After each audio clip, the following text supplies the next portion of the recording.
Welcome to episode 23 of the Global Exclusive Podcast. I'm your host, Hazard, and joining me this week is Baros. I think Squall is the best chainer in the game right now. Cotton C. As usual, Baros is biased again. Dream Blitz. 404 creative energies not found. Musfell. This is your brain on Final Fantasy VIII. And Shadowwalker. This is the worst anniversary.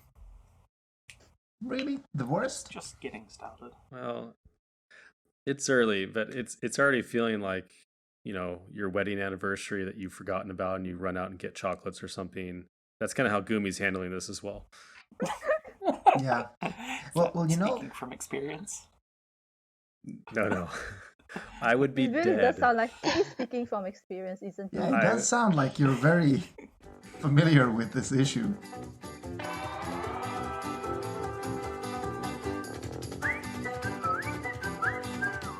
Oh, and before I forget, I want to mention, listeners, we're always open for topic suggestions. I can't guarantee we'll do them, but if you want to post on the Reddit threads or come on our Discord and suggest topics, we're always looking for new ideas.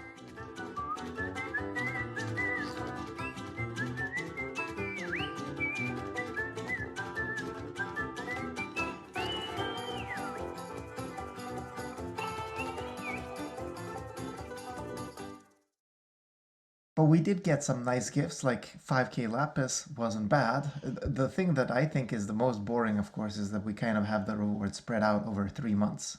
That's a bit, yeah, I don't know what to say about that. I don't know.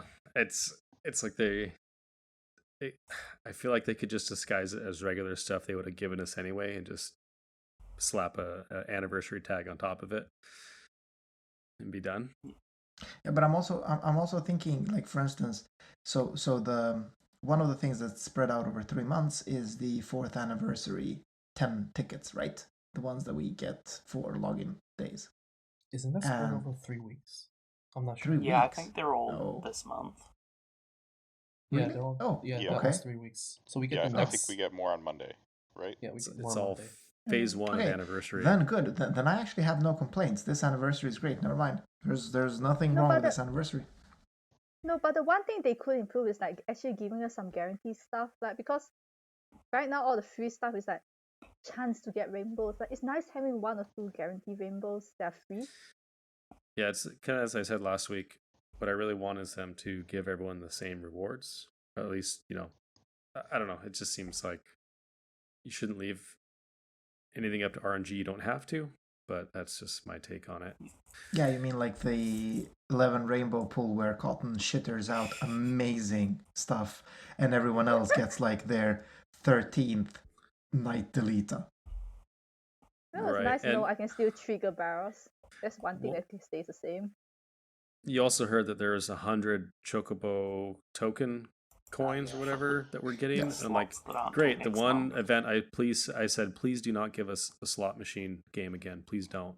And they're giving us 100 coins for it. So very excited. Yeah, but you're getting 100 coins. It's the Well, producer's Hazard, gift. it's because last episode you spoke Spanish, and clearly the Gumi spy doesn't speak Spanish. Si, So, senor. really, you have no one to blame but yourself. Well, actually, we do have someone new to blame. We do? The new Gumi spy has revealed himself. His name is Justin, and he was on the newest update video. And he's on Discord and Reddit, and I've already invited him to the podcast, and he did not decline. He actually said, Surprisingly. not this week, but soon TM. So he's already learning the Gumi ways. Hmm. I see why So they like maybe him. we See should him in a stop couple of bashing years, I Gumi? guess.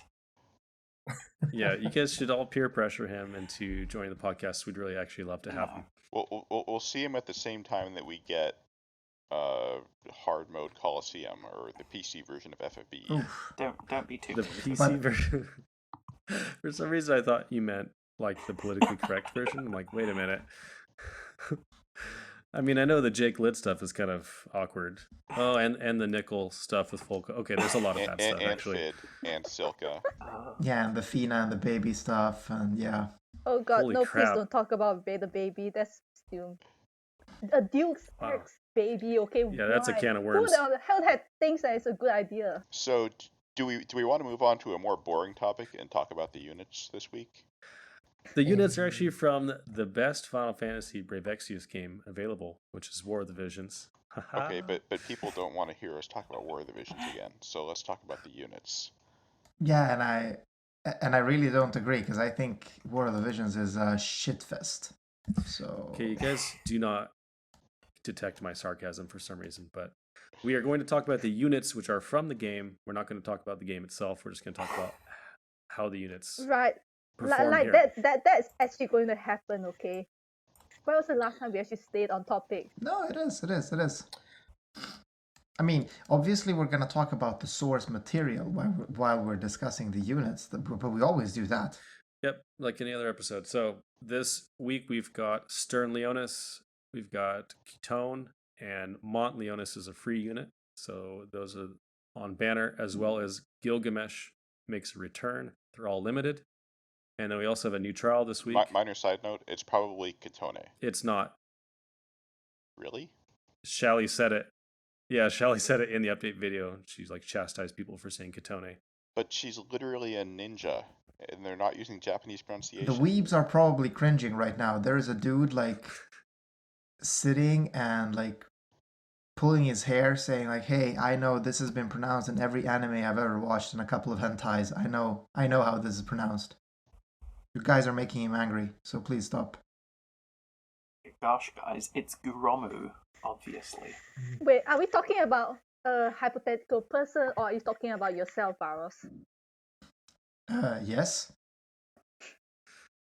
Moving on, we've also got the Scorn of the Sworn 8. That's a name to say. We've got that new trial came out, and we'll also talk a little bit more about Anniversary and our thoughts on it, as well as a retrospective. Now that we're 4 years into the game, what are some things that have changed or kind of stood out to us over the last 4 years? So it should be a lot of fun to discuss, and we'll get right into the first unit, which is Sterne.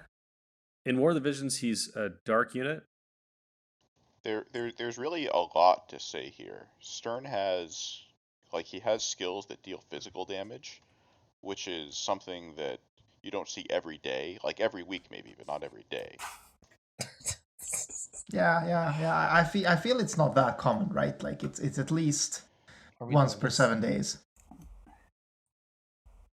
Yeah, and that's pretty much all there is to say. He's a physical chainer. He does about as much damage as It's like around Odin Rico? Reagan. as Reagan.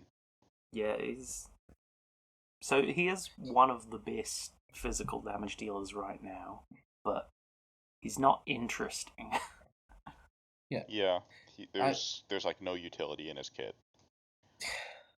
Yeah, I mean, okay, I'm gonna say one thing that's really stupid, but like he has a 300% self buff. There aren't many attack damage DPS that has 300% self buffs. So if you're into the whole Zon copying thing, that might be in your area. Even then, Sylvie exists. So Yeah. I think that the major pull factor on him is for whales. If you want his STMR, it's actually pretty dang good. It's got 50% LB damage and dark resist. It's got decent attack. It's pretty nice overall. Yeah, I actually was ogling. Is that how you say it? Ogling? Yes. Googling. Ogling. I don't know. I think it's Oakland. I was I've actually lusting. only ever read it, I guess. I've never heard it. Yeah, I can choose another word. I was lusting for his STMR the other day because like that LB buff is Baros, fantastic. no. And Dang it, speaking Baros, of that was fast. his limit burst itself, like it has a pretty high mod, and with the upgraded one, it preemptively buffs itself just before you use it as well. So that can do some good damage as like a finisher, because even though it's 6 hits, the frames are god awful, so it's not going to chain at all. But that can be pretty strong. But usually, if you just want sustained output from him, like in a trial or whatever, it's usually better to ignore it. One thing I would note though is that if you're trying to use him as a finisher in DV, his upgraded limit burst first off you have to fill it, and he doesn't have a skill that fills it all the way. And to upgrade it, you have to get him below 80% health. He has a few skills that cost health, but none of them cost more than 10%. And the one that costs 10% has a cooldown. So it can be tricky to get his LB filled and upgraded in a timely fashion. yeah, that's what you're giving up. Like, he's the closest thing to a cloud dupe we have in the game right now, but there's a lot of things, like caveats that you work around to make him do the thing that you need him to do. Yeah, I think if you're looking at DV, he's just straight up worse than Cloud. If you want a second copy of Cloud, he's a decent substitute there, but I would probably prefer Rico or something. He's not going to replace Cloud. There's also definitely some jokes to be made somewhere about how some of his skill names being Hazard Break, Hazard Spin, Hazard Fall. I was trying to think of something, but it just didn't come. Hazard Spin. That's actually you put it that way. You can't tell me what to do, Dream. You're not my real dad. If you tell enough jokes, Hazard will break. Yeah. Hazard will Hazard form already sentences. He's on Move form on. today. Or I would also know. say that he's already broken. Like, I've actually heard Hazard do dirty jokes since the podcast started, and I just wanted you to like attribute this to myself humbly, because I think it's my doing, and you're all welcome. I don't know that I agree with I don't that. dispute I mean, that. Hazard isn't quite as stern as he looks. Yeah, just ask GD2. Well, should So, we move on to the move true on. dual wield Yeah, version of Hazard? I mean, of Are you guys Sterne. done? Kitone. Kitone's actually a really cool character in War of the Visions, in my opinion. So Kitone again does about as much damage. Oh wait, you're as- calling her Kitone now too? Like, what the fuck, Muspel? It's correct. How are you So, supposed to pronounce it then? I thought you were the weeb.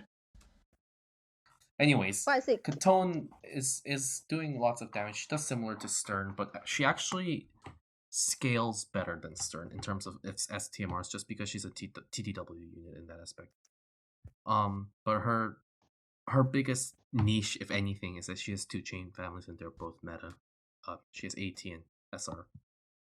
And they are both called Dream Within a Dream. the same Dream. power.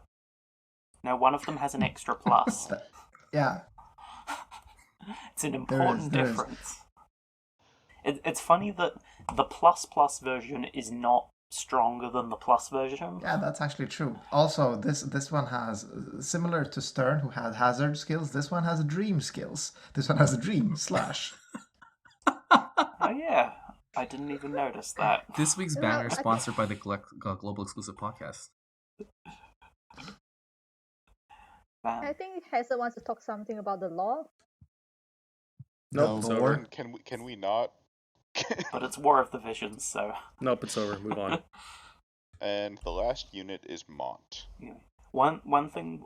Hold on. One thing with both of these damages is it's like quintessential alum design, because they have, like, with their cooldowns, fairly nice 5-turn rotations, but then like 4-turn imbues and 4-turn attack buffs. So it's just like, why? You know, okay. Honest to God, do you think that's because they actually don't know how durations work, or because they're actually trying to kind of push in the whole aspect of your units get a lot better if you have the external support for them? So, like, I if you think have... it's both. I think the person who initially does the designs doesn't know how they work, and then the person who reviews them thinks it's to push and views. Oh, okay, so you think it's like a double misunderstanding leading Yes. to... Okay.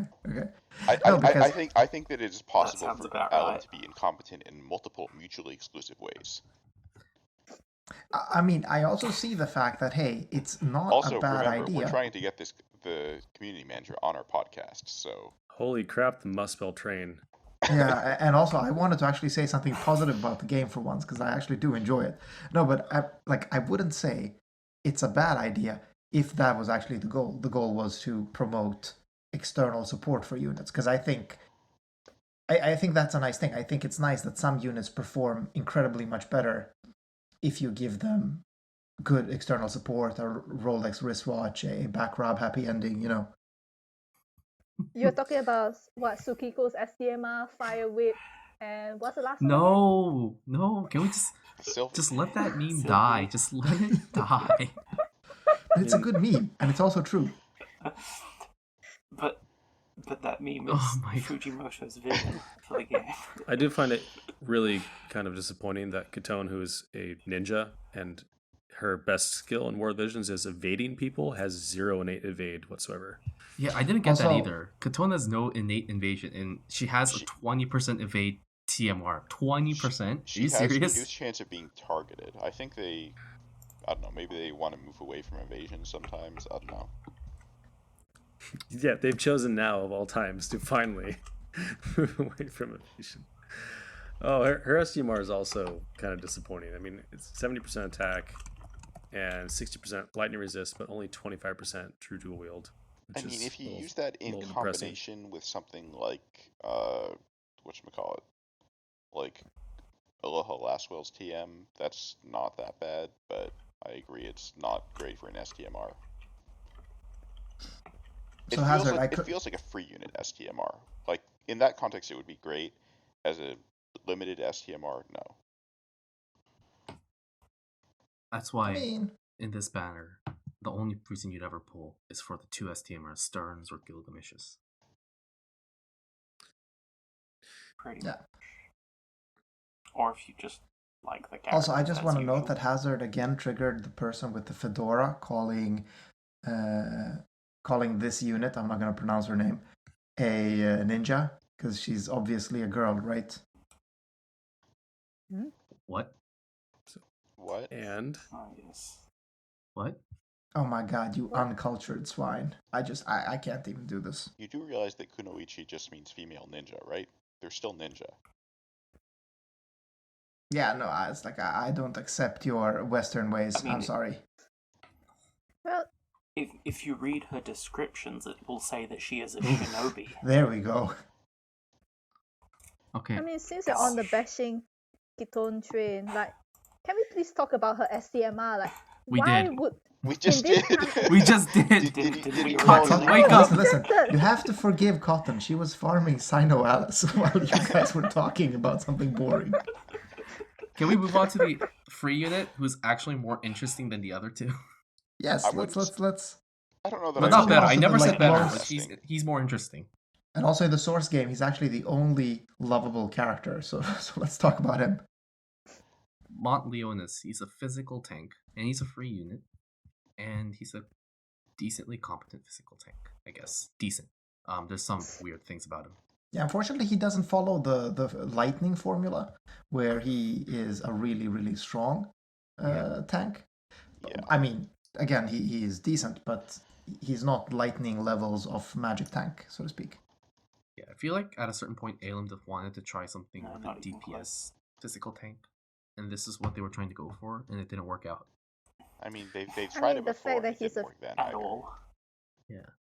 I mean, the fact that he's a free unit probably didn't help. How many times do we have to teach you this lesson, old man? well, I do like that he's got 65% AoE attack and magic breaks on demand, which he can W cast, and he's also got Yeah. Stardust Ray frames with 2 and possibly more elements. So it's really nice on a tank to have that kind of support chaining. Yeah, the worst thing about him is really that he just doesn't have the general mitigation we're so used to having on tanks. That's literally it. I think the worst issue is that his cover is only 1 turn. I think that's a bigger issue than the mitigation. Yeah, that Well, he has the to spam it. I mean, sure, cooldown he is- can dual cast it, but yeah. Yeah. The cooldown is 3 turns, and he can dual cast it, which most tanks can't. But it does mean that he's very sensitive to, like, Berserk or something. Mm-hmm. With a lot of tanks, you can just bear that out for Yeah. the duration, and he can't really do that. I feel like at a certain point, maybe Mont wasn't the free unit, because if you change like his break numbers, or if you change his imperil numbers and his turn count for Sentinel, he suddenly becomes a decent unit. It's just as soon as they we saw this before, but as soon as somebody decides to make this into a free unit, they probably just gut some of them numbers and make them into this. One thing that's worth A keeping in mind one-time is that cover. he can dual cast Why? his cover and his provoke. So for people that don't have passive provoke gear, if they want to solo tank fights, this makes him a viable option. But he doesn't have the 50% general mitigation, so it's still not as good as running one of the better physical tanks that we've gotten over the past 6 or 8 months or whatever. But for new players, he's pretty solid.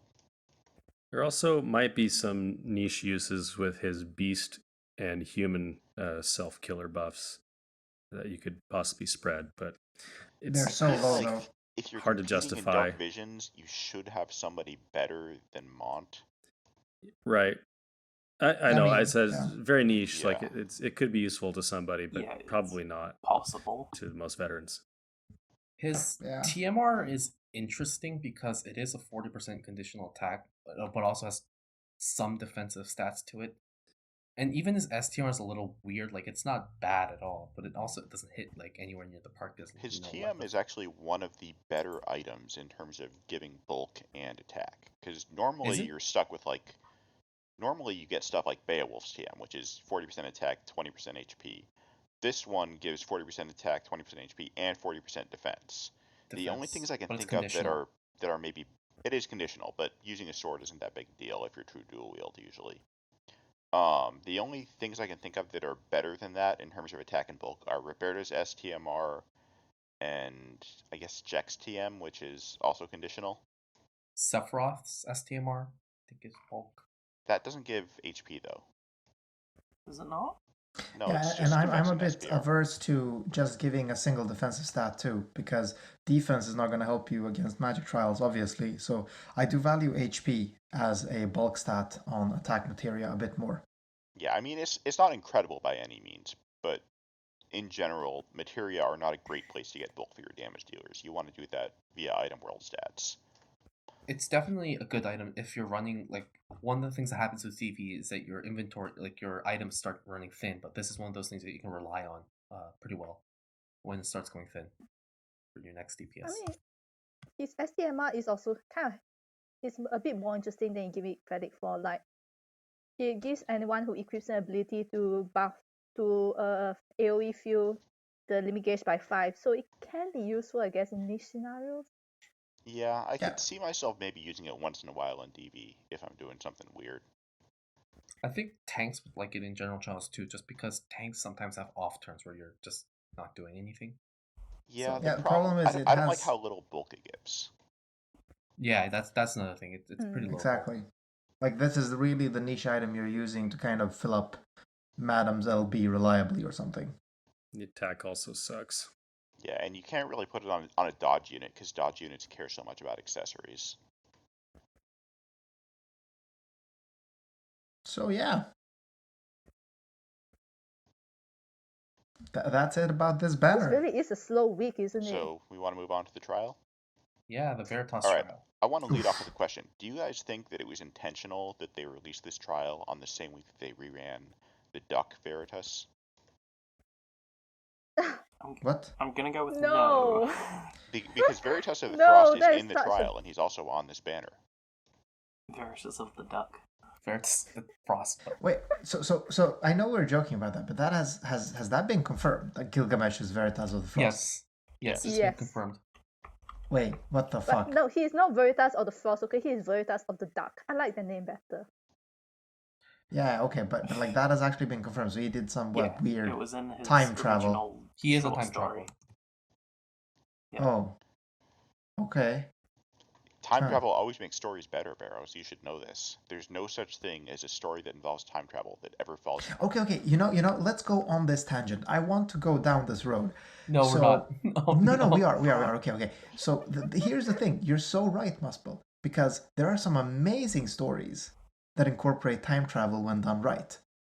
But it's kind of like this thing where I don't dispute that. The problem is that too many writers don't know how to use it. And yeah, exactly. Let's not go too far down this road because we still have other topics to. No. But okay. One question. What's your favorite time travel game? Go, Cotton. Game? The fuck, Cotton. What? What's your give me a favorite time second. travel game? Give me a bit Ninja of Turtles, time to think that Turtles in Time. Oof! Oh, Hazard, you just nailed Oh it. god, no. All right, I rest my case. Let's move on. Yeah. Okay. Let's move on. I was just gonna have a quick question of like, is it actually known like time wise what year basically War of the Visions takes place relative to like the FFBE events? I want to say it's hundreds. It was hundreds. No, it was almost thousands. It's like almost 1,000. I thought it was thousands of years, like no, the it first was- reveal. It is. I think it's less than 700, isn't Oh. it? Because the Ice Veritas. I'm sorry. Yeah, the Veritas of the Frost came over with all the other Veritas, right? Right, but again, 700 time years travel. previous. No, Veritas of the Frost is a known time traveler. He travels dimensions and times. So No, that's fine. His But I'm age is saying- irrelevant in terms but- of this. Right, but he was in Palladia with Right, the other but Veritas. he could come. Yeah, He could come to Lapis and then time travel back to before he arrived. Yeah. So it's irrelevant on where he is in terms of When he is. Yeah. Well, both. It's confusing. It's very confusing. See, this is why time travel is generally not a good idea. Yeah, excellent. Also, that's like a weird thing. So you come to this new world and you're like, how was So, it here can we talk about the trial? 700 years ago? Let me check. So the trial is basically 4 different stages, each stage with 2 of the Veritases. And everybody probably used Mirage and made it an easy clap. No, I didn't use Mirage. Ask me what I used.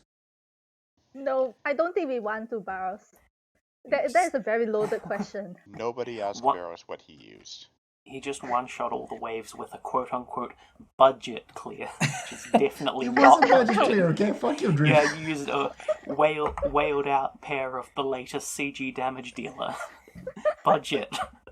Okay, listen. The latest CG damage dealer. So you mean like Sarah? Because she does good damage. Wait, she's No, CG? Wow, She's that's not the latest though. Isn't the latest Fina technically? 7-star Fina came out, and Ah. 7-star Fina has a CG. Maybe technically.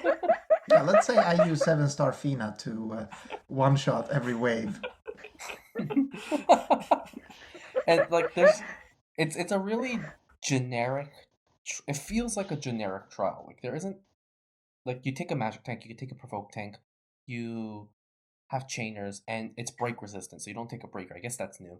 So there's nothing really new to say about it except people just cleared it. Yeah, I look at this trial and there's no real mechanics beyond just the boss does damage. Like most trials there's something that you have to think about beyond that. Like with Mad Dolls you have to worry about AoE on one phase, single target on another, and also the counters. With Igon you have to worry about bursting down the arms and then surviving really big damage spikes. Here it doesn't really feel like there's anything special going on. Well, there is one thing going on that you all forgot to mention, that is that each Veritas absorbs their own element. That's true. So the one thing that you have to do is that either find a way to imbue your DPS with 2 elements, or just go elementless and deal less damage. So there is that one thing. I think I would have actually liked it even more if they had like partial resistant, like 50% resist or something to all the elements that weren't like opposite to theirs. I think that could have like rewarded element variety a bit more. And also if they were like paired up in their opposing element pairs the same way as like the final wave is light and dark. Yeah, I feel like there could have been ways to like make it more interesting, but they just didn't. This sounds nice because I have not done the trial and I have no idea what you guys are talking about. So Hazard, it's super easy. All you need to do is just one-shot every wave. 1 turn per wave. It's so easy. Oh my god. Isn't this the last trial before we get Behemoth K? Yep. Yes, I mean we still have the SVB, Well, unless you but count like, series boss battles, which we apparently don't get anymore. geez, the Maspell train is really on track today. We should ask They're Justin that. kind of on a different timer anyway. Even if we were getting them. And did JP people struggle with this trial? I forget. Not really. I doubt it. I think it's like innately a bit harder than like probably insects or chocobos, but not especially. Because here's go ahead. I just want to say, like, okay, I mean, obviously all of us have an easy time because we have Sinzar, right? I'm sure this trial was difficult when you actually had to figure out all the mechanics. But I kind of disagree with that though, because if we're talking about this trial in the vacuum, we're already so used to the formula of taking a provoke tank, magic tank, breaker, healer, 2 DPSs. That formula wasn't broken for this one or the last insect trial. So I feel like Even with Yeah, I if think- we didn't have sensor, we could have figured it out with just that mold.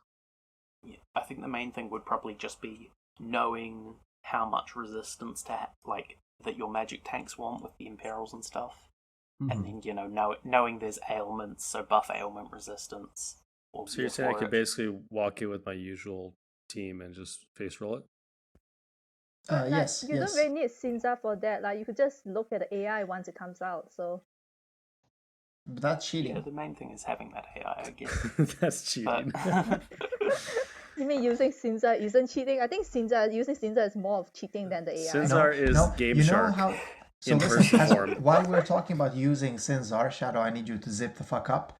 I want to say the best way to use Cinzar is actually to read his tips or for me at least, to read the tips in his threads before the trial, where he actually has a section where he doesn't go into detail on the trial. He just, like says, hey, you need a physical tank, you need a magic tank, you need buffs to this element, etc.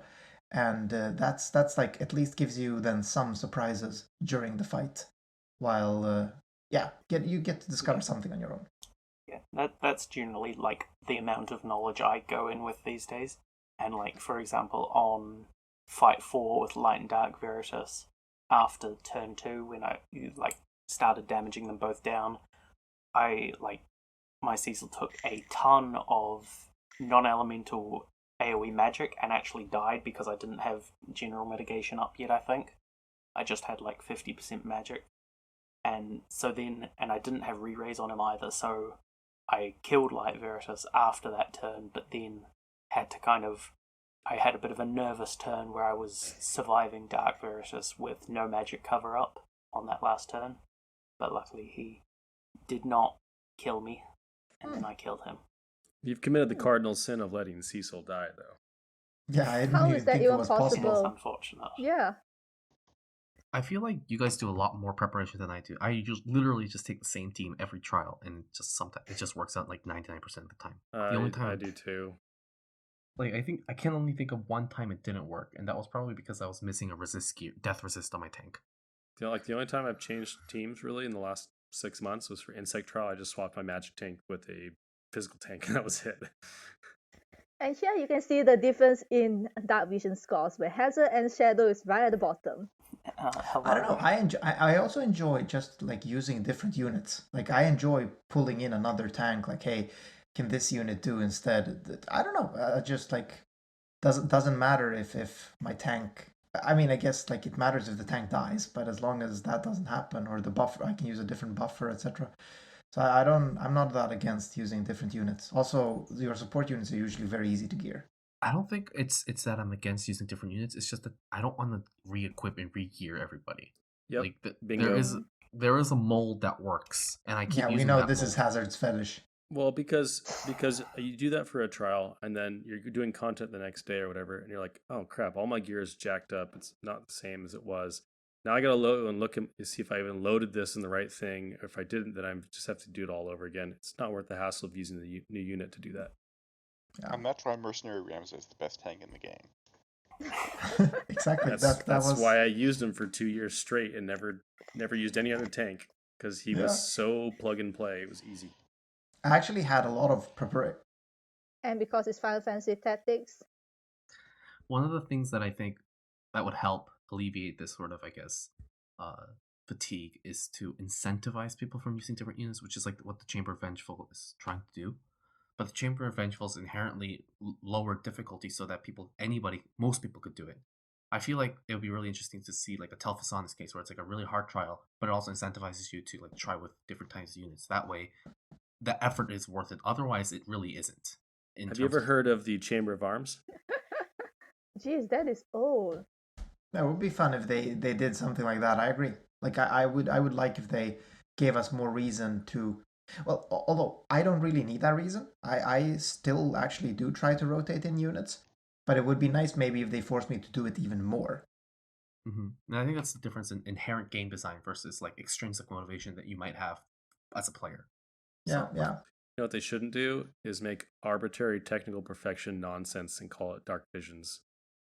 You force it upon us every month. It's like literally the dumbest thing they've ever done in this game. It pisses me off. I just made it through stage 2 or area 2 today. Still got one more to go, and my motivation is like, is it really worth it? How many ore do I really, really need? So I finished area 1, I skipped area 2, and I'm at the third stage of area 3. I don't want to deal with the preemptives. I really don't want to deal. Only 2 of the stages in Area 2 have preemptives. Only 2 of them, not 3. 3. Maybe. You know what I Three of did? them, 3 of them. I did not gear for it. I just took the damage and moved on because screw it. Oh. Oh, wait. So you can actually go to Area 3 directly when it's unlocked? Yeah. Like, oh, okay. I don't thought you still clear had to Area kind 2. of clear the previous area. Okay. Also, Guess how much I've done. Also, 0? 2 of the stages in Area 2 have the same element to preemptive, so in some cases you might be able to reuse units. Actually, I feel that's true for this DV a lot. Or, I mean, I really lowballed this DV. I really couldn't, like, I couldn't put the time I did, the previous DVs. But I feel like many times I just loaded an old team and used it for the trial and then saved it as that trial's number. Yep. I will say the little copy and pasting you can do with your team is fairly a nice to godsend. for saving me some time. Yeah, absolutely. That is Especially, beautiful. like, Especially, yeah. it would have saved No, even more it- time if I wanted to revisit the trials, I guess. But I'm not doing that, though. I'm not going to revisit anything this week. Yeah, it helps a lot if you're trying to optimize scores. Yeah. But I just wanna say that, like, the person that gave me the most joy this week in FFBE is actually Rigoro, because, like, I was sitting there and this Veritas trial was coming out, and then this dude comes in our Discord and drops like, "Hey, by the way, did you know that Squawk is one shot every wave?" And I was like, "Okay, tell me more, friend." And then I actually had to gear, but then I realized, okay, Oh my he's god. gonna use good units like Luna Freya, or I don't know, like Luna Freya and Riku. But I couldn't. So guess who I used? My new favorite unit. Bahamut Fina. Rivera. Yeah, Cotton got it. It was actually Rivera. I said it first. You are See, super that is low why today, you have to Dream. turn up your mic. Th- No this- one can this hear is Yeah, the you you. really not need to do Dream that. Week. Or wait, can I turn? I'm gonna turn you up on Discord. Wait, Or you where did that go? I know you could do that. You know, you could also just turn your own volume down by not talking. Yeah, but that won't help me when like Cotton speaks over Dream. So yeah, you just right click on my name. Wait, what happens if I just lower Hazard to 0? Hey, Hazard, say something. Oh, cool. Wow, I wonder what will happen if you lower Hazard's volume to 0. Yeah, I Maybe actually you couldn't won't be hear able him. to hear Interesting. Hey, this is what Cotton does. Now I know what Cotton does. Almost like that's how volume works. Why? This guy is. Are you an engineer, Barros? Are you just now learning how a volume slider works? Hey, it's fully possible that 0 is like the lowest level or some shit where you can still hear audio because there is a mute too. Oh, why do we let you on this podcast? Okay, can we go into the retrospective? I was waiting for it. I thought, hey, maybe Barros isn't going to lower my opinion of him somehow this week, but he's done it with the volume slider. Yeah, I also lowered Wait, your so- volume, so I wait, can't so hear shit Hazard- you're saying. Why? So- Why is your opinion linked to your volume? Like, why? Okay, guys, can we get back on topic? No. No. No. Oh man. Well, Alright, well, it's been okay. 4 years since What do we- this game came out, so I think that's why we started on this topic of retrospectives. Are you guys burnt out yet? No. I'm feeling the burnout a lot the last month or so. I think this week I felt the burnout for the first time in a while. I'm not, but Is that because of Sino Alice? No, I don't care about some other random game. It's because this game isn't that great anymore. I think still- you're just feeling the DV burnout Hazard. This is the DV burnout speaking. Yeah, it's true. If DV didn't exist, I would still be happy as a clam. Yeah, and I mean, again, you know, I mean, you don't have to do Yes, DV. I do. If No, there- but like seriously, Yes, you don't, I because like you do. can do area 1, and you'll just Barros, get the rewards. Barros, half there- as there's fast a as saying rounds. in game design. It's players don't do what's fun; they do what's rewarding, and the job of the game designer is to make sure that those are the same thing. Yeah. Well, clearly Alim doesn't know what that is. No, but okay, you're being unfair. DV is a lot of fun if you have to, like, I still think DV is fun. The only reason why I gave up is because I don't have time. So obviously it does appeal to certain players, you know, the players that actually are good at this game, I guess. I do enjoy DV. I'm still frustrated by stuff like overkill, cast cancel. Yeah, that's true. And That's I true. really don't want this to devolve into like good DV versus bad DV talk. I think we've had enough of that already. As a retrospective, there's 4 years worth of FFBE content. Yeah, let's that we can walk still talk down about. memory lane. I can't wait to do this, actually. First question, who was playing at launch? I was. I was. Wait, who was playing Avalanche? I literally launch. At launch. At The day launch. that Oh, the game sorry. launched. Oh, yeah. Me too. Basically, who got Magic Tech Warrior Terror? I did, and I sold her, Yeah. and I'm so fucking I stupid. sold Same, her same. too. Yeah, You guys are so Jesus. stupid. Hey, I sold it within Gumi, like a month if you're before I listening to knew I this, was- Gumi, please sponsor this podcast by just sending a Magitech Warrior. Oh, no, not Magitech Warrior. No, please, no. I have like too many of her. Magitech. Please the send. first thing that I want to talk about really is what the meta was like when the game first came out. Because I think the thing to remember is that people didn't really know how to team build, and we didn't really have units that fit into roles the same way that we do now. So a lot of the time you would see people running 4 damage dealers, a healer, and then quote unquote a tank. Except that we didn't have tanks in the modern sense back then. We had units with like passive single target cover, like Cecil. And Passive single target, 30-35% cover. Chance to Yes. cover. It didn't chance even to always cover, cover. single target, Yeah. physical only. And when I say Cecil, I don't mean Paladin Cecil, I mean original 3-star base Cecil. And this was back before we even had 6-star units. Yeah. Units And it's capped out interesting at 5 because- star. 3 to 5 stars. I mean, even back then, actually, so back then I wasn't like involved in the Discord community. Obviously, I don't even know if we had a Discord, but I was playing with one of my childhood friends, and he had a Cecil, and I didn't. It was actually the same story with Paladin Cecil, because I was really like, oof, this unit would help me so much, and I never got him. I got him so late. See, I'm of the opinion that Cecil was not good as a tank. That like people used him and he was strong, but I think people were misunderstanding why he was strong. This is just kind of me thinking in hindsight. I think the issue was that back then we didn't have MP batteries and we didn't have Curaga. So if you wanted to heal up your party, your healer had to use Curaga, probably single cast because you didn't have dual cast. And you couldn't heal as much damage as the boss did every turn, and your healer would run out of mana. So Cecil was basically a second healer, because he had Curaga, or Kira, earlier on, before he got his 6-star, I think. And it's not the fact that he was a tank, it was just the fact that you had a second healer. Yeah, exactly. That's the use for Cecil. Yeah, I'm just saying that you would have been better off with 2 copies of Lena or something. I mean, his 6-star awakening was really nice because it was the main thing there was, I think, the buffs on his limit burst for attack, defense, and spirit for the whole team of a whopping 74%. That is true. My experience was that limit bursts were really hard to fill. We didn't have chainers. Yeah, but people still did enough hits that it wasn't too bad. And he was... Yeah, but there was no fill rate gear, no fill rate buffs. Yeah, He had High Tide innately, so it's like it wasn't impossible to do it like at least once. And it's not something you would do like all the time. It's just once in a while. It's a good niche, a good thing to have. It also Yeah, only yes. costs 16 crystals. I guess, yeah. And you know what? You're talking about the cover, but I actually use that. I remember using that on fights where I just used it on my squishiest person, which is that time wasn't Lena, because I didn't have Lena either. I was hoping to get her. Who was I using as a healer? It wasn't an active cover. It was a random cover. The thing is, though, it wasn't actively targetable. You had to hope it covered the Yeah, right and like person. I remember like people putting Cecil in slots 5 or the furthest away from, and you put the chainer at 1. Because that's how the game, I think, recognized the highest chance Well, of putting no chainers, but the yeah. healer or somebody. Yeah, exactly. You had to do like the party mechanics thing to kind of have the highest chance of protecting the squishiest unit.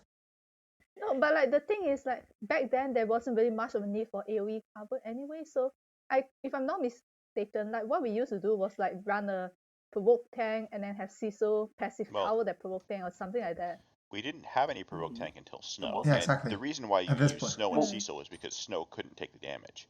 You had to have Snow provoke and then hope that Cecil procced the single target cover on Snow so that Snow didn't take a quite nap. true. There was Amaranth and Leo had 50% draw attack, so they could provoke tank with the power of Golem. Because I remember using provoke Amaranth for a bit. Was Golem 2-star even out then? Maybe, or maybe I just had. No, I think the 2 stars were out on release. I think. Yeah. Yeah, two stars were the start of it, weren't they? Yeah, 2 Yeah, stars they were there were. from the start, I think. Yeah. Golem provoke tanking was literally like the thing Yeah. that we used back then. So the Yeah. game came Yeah, out on it was- June 29th, I think 2016.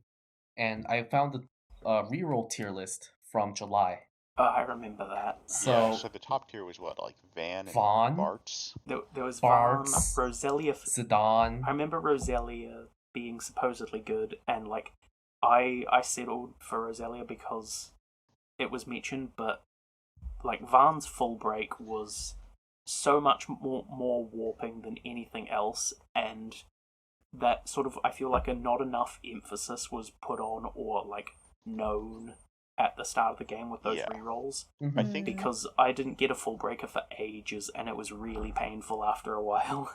Same part of here, the like problem was that back then yeah. bosses weren't quite tuned around needing a breaker. Like breakers helped a lot, but like nowadays, Yeah. if you go into a fight without a breaker, you will die as soon as the boss gets a turn. Yeah, it's Back required. then you wouldn't, so it was possible to not realize you were doing something wrong. Well, it was also just very possible to not have a breaker. I mean, I really didn't have a breaker for a very long time, and trials were beatable. I beat many trials without a single full breaker.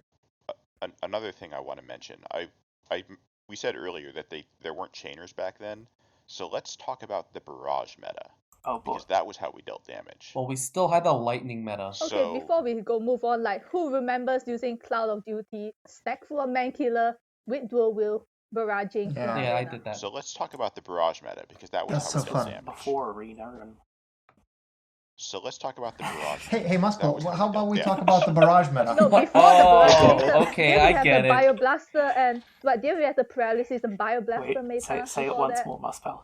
It's 4 hits. So that. Hey, let's Muspel, talk about what the meta barrage did you meta, want to because talk that was how about? we dealt damage.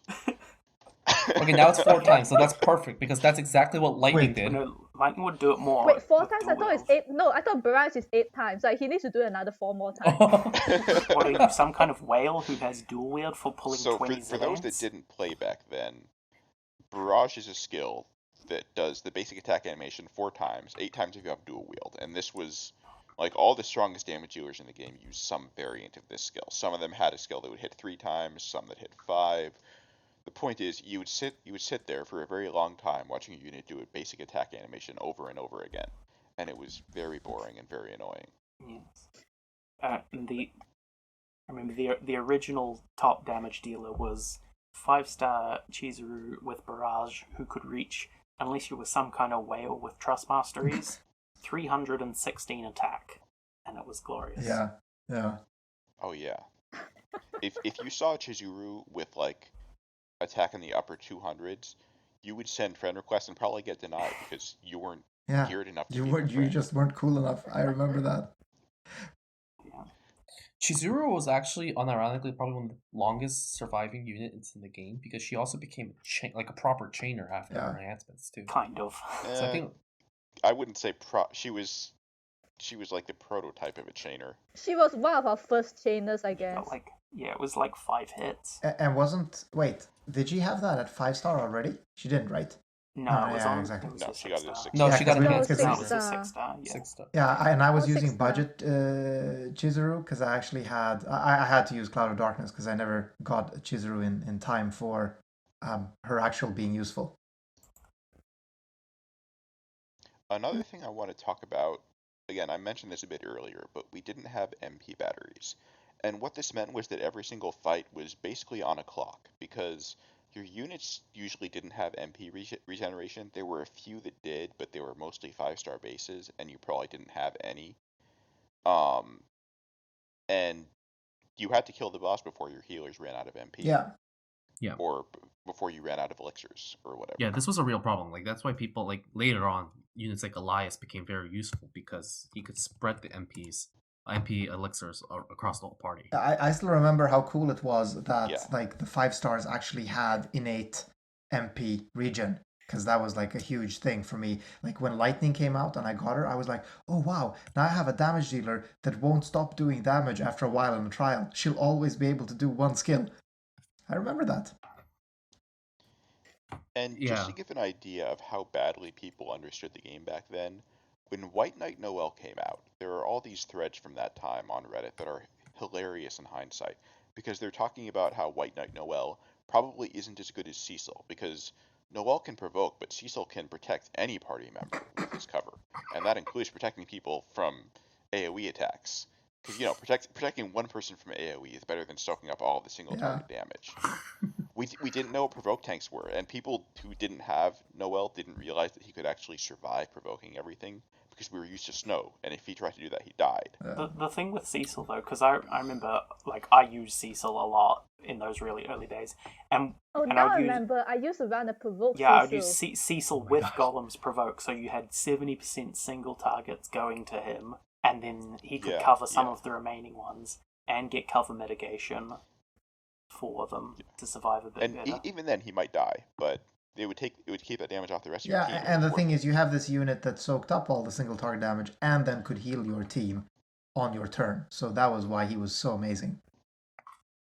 Yeah, the heal and the limit buff. I think we've talked about tanks a lot, but one thing that hasn't been brought up is that healers weren't like our healers today. Like, healers didn't have free race. The healers back then didn't top off everybody. Like, I remember, like, Cura, or until Curaja came out, you would cure the whole team, yes, but it still wouldn't, like, fill the bar. Like, you'd be doing the fight with, like, some people at a really low level. Curaga for, like, 3k. Yeah, you might take, like, 2,000 or 3,000 damage in a turn and only be able to heal up, what, like, 1,500? And that was part of the fun, I think. The risk and the reward. Like, oh, do I... Yeah, I miss that meta where, like, there was a... It was good when attrition mattered. Exactly. Yeah. I mean, now it's like, the game has kind of turned into something different, which is kind of this puzzle where every turn you have to solve a puzzle in order to survive to the next turn. And that's also fun. But I did enjoy, like, more of the ad hoc attrition mechanics as well. Yeah, right now it just feels like the boss throwing haymaker after haymaker, and if you make any mistake or you aren't perfectly prepared, the fight is over. And back then it wasn't like that. There was very much a level of granularity where things could start to go badly and you could recover in ways that you don't really see. Yeah, it's a shame. I really... Okay, so when did this happen? Like, when did Trials... I mean, I'm assuming it's just power creep that kind of forced Trials to do this? But it's probably like Kuraja and Mana. We did a segment on this in a previous episode. It was Kuraja and Re-Raise that did it. Because, like, all of a sudden it was trivial to keep everyone alive, so bosses had to just one-shot the you. release of Ayaka, or kind of Tillith as well, because she had her, like, 100% AoE heal ability. Oh, yeah. Yeah, I would say it was Tillith, yeah. Think about... I remember pulling... I think MP batteries were another big problem. Because, like I said, before that, there was a time limit on Trials. And I remember specifically taking Ace. Because, Ace was... So Ace has an AoE MP refresh ability. But I took Ace specifically for the Marlboro trial because I knew that I couldn't beat it within the allotted time slot before my mana would run out. So Ace was really clutch in providing mana for the whole team so that I could do enough damage to defeat that trial. So there was a while when Ace was a very highly regarded unit. That was once he got his enhancements. Because he had MP restore and not much else. Yeah, well, it's probably after his enhancements. But even before his enhancements. Because before enhancements it was all single target just for himself. But it's his enhancements that made it. It gave him that AoE Spirit Hand for the heal, MP and it also put Imperils on his Tri-Beam Laser, and made its damage actually decent. So that was sort of when Ace became decent. But we've talked about tanks. Ace's initial release was mainly like his wild card, like damage dealing, which was like our first physical magic attack. And I know that like we didn't really care about this back then, but Ace like 5-star also had a physical attack magic damage LB as a finishing ability, and it was one hit. So this was not super relevant back then though, because we didn't really have much in the way of killers. We didn't, but it's still I still used him as a pseudo finisher / MP regen battery. And MP region battery was a real role. Like we had to take a separate unit just for MP region. So Yeah. As we move forward a bit in the game's history, Wait, let's not move forward yet, because we haven't really, like, we talked about the Mirage meta, We've already been moving forward quite a bit. but can we just also talk about when Lightning came out, and kind of later followed by Noctis, people, and by people I still mean myself, didn't really understand the value of chaining yet. Well, they didn't have chains. The first proper chain No, was they didn't. Orlando, who was very hyped. But at the point where Noctis was released, we had Chizuru 5, right? And we also had Setzer, didn't we? Looks like Chizuru's 6-star awakening was the same week as Noctis. Yeah. Released. I don't think Setzer was released. And maybe yet. Setzer wasn't out, but I still remember that even despite having like units like Setzer and Chizuru, I still like brute force trials by using a Lightning and a Noctis on the same team, not chaining shit, just doing damage with their abilities, crushing blow and point blank, and that was it. Like that's how I killed Gilgamesh. But I mean, like back then that actually was possible. Like you could actually brute force trials just without chaining, like back then. Well, the thing was, Chaining was like the easy mode OTKO clear. The chaining skills that they had two issues. First of all, they weren't very many hits, and they broke in the middle. I don't think they would chain. And they didn't have imperils. So when you compared them to like Lightning and Noctis, they weren't head and shoulders above like it would be nowadays if you compared an unchained finisher to a chainer. Yeah. When did Setzer The big come deal out? with Lightning was the whole innate dual wield thing because Yeah. TMRs were still whale Yeah. territory. Also, Setzer's weapon selection was That's awful. true, actually. When you But I mean, you didn't use Setzer to do damage. It's TMR. You would have used them to build a chain and then finish with a Noctis. Setz was way later. He was Or Furon. Setz was like 5 months later than Noctis. He was just after Frivia by the looks of Oh god, what? That late? Oh wow. it. So there was actual Rainbow Chainers then, i.e. Orlando and Frivia. Yeah. Yeah, but people like the advice at the time was never pull for a rainbow unit. Yeah, that's because true. the rates were terrible. It was everybody was using teams made up of 3-star and 4-star units, and maybe you had 1 or 2 5-star bases if you were lucky, and it was probably an off-banner one. I mean, who remembers those, what's it called, 5-star? What? Who remembers those 3 and 4-star bases we Oh, used to fuck pull that. as a rainbow? oh yeah. Oh, the Yeah. troll Troll. 5 Fuck you, stars. Garnet. Yeah.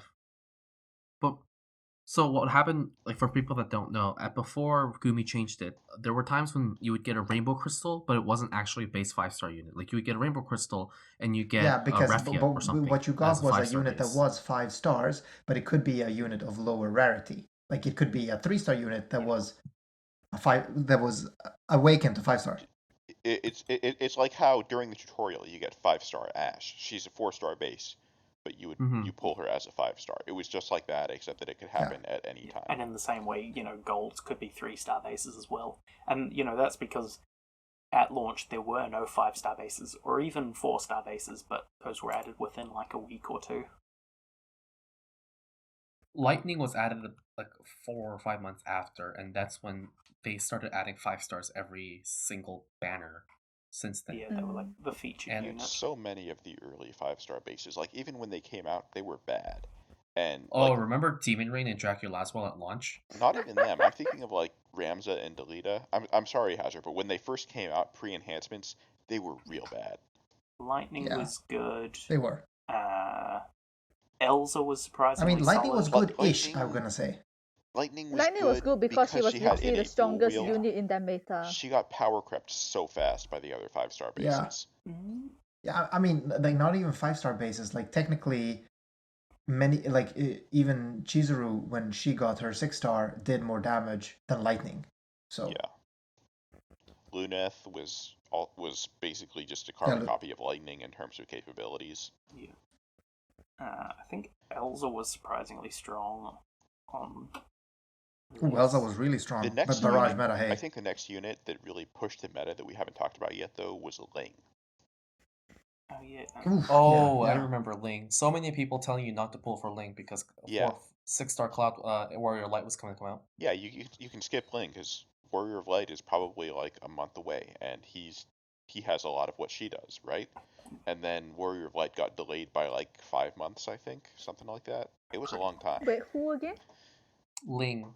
She's a 4 to 6-star Oh unit. From yeah. the first Oh Chinese yeah. New Year. So Ling was the first unit in GL that combined a 45% attack and magic break into the same skill, which was a very big deal. Or it might have even been. The other thing that the she same had was unit. also a big deal. She had Entrust, which is pretty important. And the other thing was that she actually removed ailments, cure all status ailments from all More important allies. than that, she was also an MP battery. Yeah, Yeah, that exactly. too. And she has AoE revives, or not? Yeah, she had AoE revives, which was unheard of for a lot of units. Ling was so good that, like, in hindsight, for the next 4 or 5 months, people were so angry that they hadn't pulled for her because nearly Yeah, every I single was. budget trial guide used her, and there were no real viable substitutes. She was better than pretty Yeah, much she any could do so 5-star much. base. Yeah, I mean, I remember this time. Yeah. I was so frustrated over not having Link because I was like reading trial. I was reading trial strategies and people's comps, and it's like every fucking comp had a Link, and I'm like, I can't reproduce this. There's no unit that lets me reproduce I this. was the same. One of the Having a 45% break instead of 30% was a massive reduction to incoming damage. One of the fascinating things about Ling, if you look at it right now, so if you changed her kit and brought it into a 7-star era, just changed their numbers so it's correct, she'd still be amazing. She has 7. If she had meta breaks, she has ailment resist, she has AoE re-raise, she has inflicts status ailments. That was really important in Arena. Remember, like, not everybody could afford a ribbon through the whole team. So if you use Ling's Dance of Death, you'll probably get at least 2 of them stoned and you win. Actually, when did Arena even release relative to Ling? Because Arena wasn't in initially. It was just Colosseum. Yeah, but it was super early. It was super early. Much earlier than Ling, I feel. It was much earlier than Ling. Ling was like in February of 2017. Ling came out like a week after Luneth. Arena came out. Yeah. And Ling came out much after Luneth. So Arena was already a big thing. And that's why I think Noctis was super popular. Because Noctis had that move where he had an AoE status ailment against the enemy team. No, it was the AoE stop that was worse. You couldn't become immune Yeah, to it. exactly. God, okay, yeah. But Ling could at You least needed to do use the status Blizzard ailment. Flask. Yeah, Blizzard Flask, that was it. Yeah. So, but okay. Sorry, go ahead. no, I'm just saying that Ling, even now, like, she doesn't need much to be a meta breaker to be used. No, I agree. And also, one thing I like about back then was also that we knew I mean, it's kind of the theme, right? We knew so very little about the game. Because I still remember how much opposition there was, especially on Reddit, when Fryevia came out. Do you guys remember that? Do you remember how much people hated on Fryevia because, Orlando was a thing? I think the problem is that at the time, a lot of people in GL based their evaluations of units on what made the unit different. So like when Ling came out, a lot of the reviews of her at the time that she came out focused on this mechanic in her kit, where every time she used a skill, she got a stacking attack buff that made her next normal attack stronger. And this was completely irrelevant to what made her good. But people focused on it, and they were like, this doesn't seem very useful, therefore Ling isn't very useful. And you saw the same thing with White Knight Noel. People focused on him being a combination tank/mage, even though you could ignore the mage part, and he was still the best tank in the game at the time. Yeah, but I mean, like for Fryevia, it was more like, oh my god, hybrids do half the damage of physical chainers because it's so weird with the damage formula. To be fair, people just didn't understand the damage formula very well. Yeah, I think that was that. I think that was it. And it was like, and it went for like chainers in general. I think that, and then also, do you remember how hyped up Titus was? But when he like came out, it was actually just a wet I thought splash. Titus's hype was more around his enhancements, because the sort of the big three Titus, from JP. No. I clearly remember him being hyped for that amazing LB that had a huge imperil of 100%. I clearly remember. I don't remember that. I with think it was Titus, more. No, don't remember that. Titus was hyped from what I because he remember, had it was an more. MP restore. Like from what I remember, Titus, Eileen, and Orlando were the big three trinity they were because the of big three of especially damage. enhancements and Eileen's and Titus case because of their enhancements. Yeah. Nah, I mean, come on, guys. Like there were a ton of like calc sheets, or maybe not a ton, but there were several threads and calc sheets on Reddit showing like, oh my god, how much more damage you're gonna do with the Titus Titus did because do he has significantly 100% more imperil. damage on the spreadsheets, because the spreadsheets were using fixed dice. Because Oh keep yeah, in yeah, mind that's that true, in actually, Dice. JP, as well. well, no, I guess you couldn't stack double hand because we didn't have TDH yet. But As we're moving along this train of, I guess, thought, Y'shtola came around that time, I think, with our first raid, March on Ifrit. And Y'shtola was a free healer, which was a godsend for a lot of people. Like, I didn't have Refia for the longest time. Yeah. My best healer was Roselia. So, like, Y'shtola suddenly became meta on my team. And so did Minfilia, who also filled a very good support role at the time. So this was a period where, so that was our very first raid, and Gumi was trying to figure out how to send out free units. And I think one of the things that they realized is that they gave out such good units. Ever since then, like, I guess they kind of stepped back on free units. Now they're getting better again. But after that period, like for a long time, we had terrible free units. And Yeah, and I used Minfilia. I mean, yeah, Y'shtola nice, but I used Minfilia so much back then because her resistances were insane. When Minfilia came out, prior to Minfilia, there had been a joke that Marie was actually a good unit back then. I used her. The joke with Marie was that Marie had a niche, and her niche was turning every single trial into a joke. Marie was great. And Minfilia was the poor man's Marie. Yeah, no, Marie was amazing. I mean, and people didn't understand the power of enhanced Marie either. I remember that, because like when Marie's enhancements came out, people were still like saying, "Oh my God, poor Marie, she's so shit," and like she was one of the MVPs for the GL original super difficult Marlboro trial. Yeah, because you have to keep in mind that you couldn't really get resistance buffs in most places. Like when we got the Maxwell event, that trial was incredibly difficult because you needed Dark Resist, or you didn't need it. You really wanted Dark Resist, and there was no way to get it aside from Tillith. Well, that was a thing. And then if we move forward even more, we get our first anniversary. And I the first anniversary is a big blur to me, but what I do remember is that we got Titus. I think Titus came out on the first anniversary with Riku. And a few months later, we actually got Zargaboth, which was a big deal. People hated Zargaboth. Ooh, Zargaboth! I loved him. Oh my god. Yeah, well, the rest of the community kind of hated him. People badmouth Zargaboth because they made the same mistake they did with Warrior of Light. They thought that Ramza's enhancements were right around the corner. Oh yeah, that was actually hilarious. Yeah, I remember that. I remember actually going like, hey, this is an excellent unit. This unit can do literally everything, fits in every team.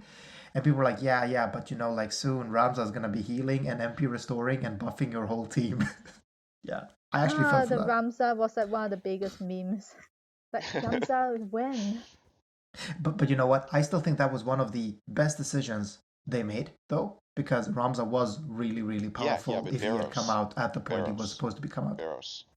Gabranth win. Yeah, exactly. I mean, we haven't lost the meme. We still have it, but for a unit that's not relevant. Gabranth in a heartbeat. It's only been 3 years. What? Why? Because his STMR is better. And yeah, Zarg's okay, STMR listen, is still I use really Zargaboth good. so much. In fact, I used Zargaboth when he was a 5-star, when he just got released, and then I used him again a lot more after he got enhancements as well. He is one of the units that has stayed in my team the longest. I would say, like, looking overall, I don't know if any other unit has stayed that long in my team. Maybe Charlotte, because she's been out for a long time. I just thought of and something. I didn't have Cecil. I'm going to use this segment as an excuse to get on my soapbox and air a grievance from like 3 years ago. People use Noctis for way too long. All about the Wait, people use Noctis for what? People use Noctis for way too long. Long after he was useful. And they kept insisting that he was incredible. When he was really bad. But Muspel, he can break. It's just that it's attack and defense. Yeah. But he can break, though. And he does so much damage. No, he doesn't. God, it was so I remember. Bad. Although I was guilty of using Noctis for too long, but it's just because I was too lazy and Noctis worked for everything, though. Just like, if you didn't have better options, that was one thing. But people were people would basically run a team that had every role covered, and then they would also throw in Noctis for no reason, and he wasn't doing anything useful because everything he did was handled I better think by people another used to unit. run like some sort of provoke Noctis, I think, if I'm not mistaken. Well, yeah, he had his fish. For skill. evasion, yes, him as an Evasion evasion tank provoke. did have relevance, but Yeah. I hate to interrupt, but I just want to check that if Hazard is awake and okay right now. He hasn't talked Hazard? since we started this segment. Nah, he just left. He's like, fuck this shit. But we're not even genuinely doing not World of here. Visions chat. Like, what's this? Okay, but while Hazard is sleeping, do you guys remember, like, because one of the things that happened with Noctis after his end of life, basically, was that people then started toting him as, well, what you need to do is just, like, run Armiger Awake. No, not what was his LB called on his OG? They tried Armiger using him Was as a Unleashed. they tried using him as a provoke Yeah. tank for a while, I think. Yeah, dude. Yeah, but dude. then- Have you then seen- it have you was seen his like damage with LB. external imbue, an imperil, an attack buff, and a Rolex wristwatch. Yeah. Don't forget the happy ending. But come on, you have to remember that when people were talking about just you need to use his LB like literally every turn, and then he was super relevant because he had these huge buffs and huge Yeah, damage. he was almost as good as Cupid Artemios. Yeah, Um, I remember that. so past Zargoboth, I think past Zargoboth we get something like Veritas, Dark Mercenary, Ramza, and 2B, but I think that's when the whole like everyone starts filling their team with like five-star bases. I think when about the Zargoboth point, we see less 4-stars being used in teams, except for the exceptions like Riku, who had a really niche use compared to other 7-stars, Mix and 6-stars the anyway. Yeah, Minfilia still, I would say, she still had niche uses. I also want to talk about the fact that we eventually transitioned into something that resembled the modern meta more, because we started getting units that fit into those roles more cleanly. Mm-hmm. We didn't have dedicated breakers yet, but we had like tanks with AoE cover, which was a very new Yeah, thing. who at was the time. first AoE cover tank? Was Warrior it of Light. Warrior of Warrior Light. of Light. 6-star Oh, Warrior of Warrior Light. of Light, yeah. Whose 6-star awakening took the god for second long time to come, So okay? that was the start of Yeah. 2017. Yeah. Without him, some of those trials were real rough. We got AoE cover tanks. We got buffers. At the time, we called them bards because pretty much all of them were. Like Ramza was the first in JP, but not in GL. And even though I think we got it after Roy, right? I think so, yeah. Then we got some other units that did the same thing but without having to sing, like Nicole, and those units. Eurasia. We still called them bards for a while. Eventually, we just stopped that and started calling them buffers. But yeah, healers started to get Kiraja and re-raise and all of this stuff. It kind of solidified more into what we see today. Yeah, that's true. Like at some point, our team comps have been looking the same since, or ish, right? Like not much has changed I think meta-wise. there's still two other main changes that we saw since then. The first one was the introduction of dedicated breakers, which started with Lid.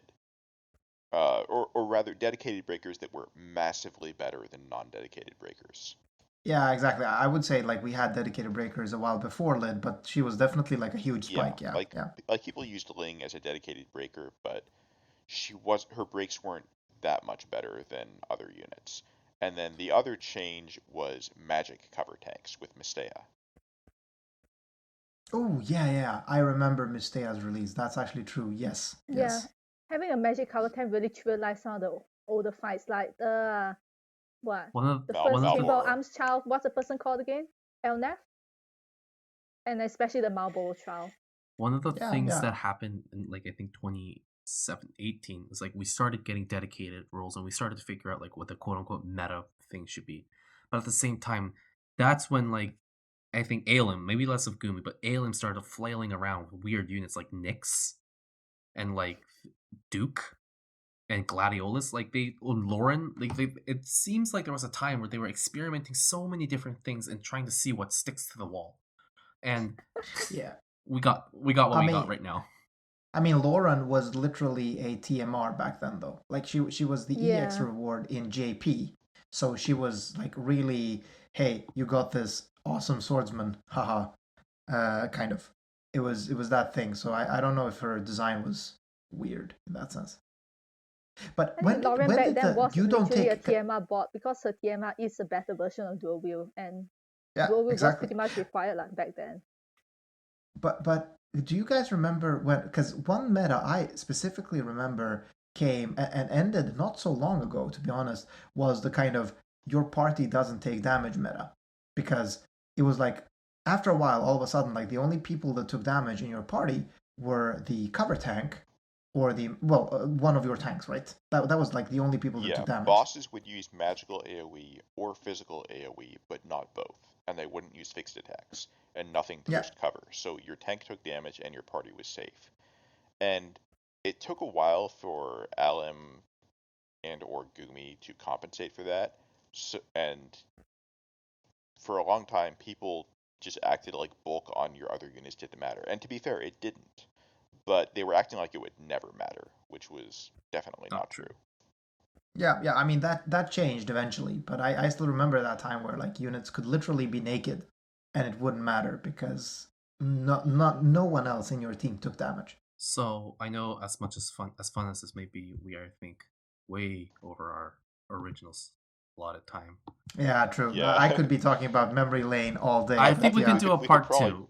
I think We we could could- revisit this at some point. I'd like to talk about the period of the meta when evasion was absolutely necessary because bosses hit for a bajillion physical damage. I think it would be interesting to see the transition from our 6-star base to 7-star meta. I think we can talk about that later on too. But anyways, Yeah.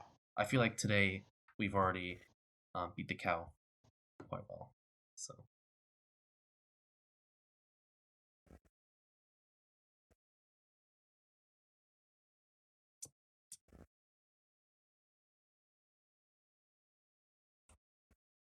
Should have said that at the start. Barely anyone's listening. by Yeah, this must point. I was gonna say, like, you made a classic mistake. Nobody's listening still. Like, nobody's listening right now.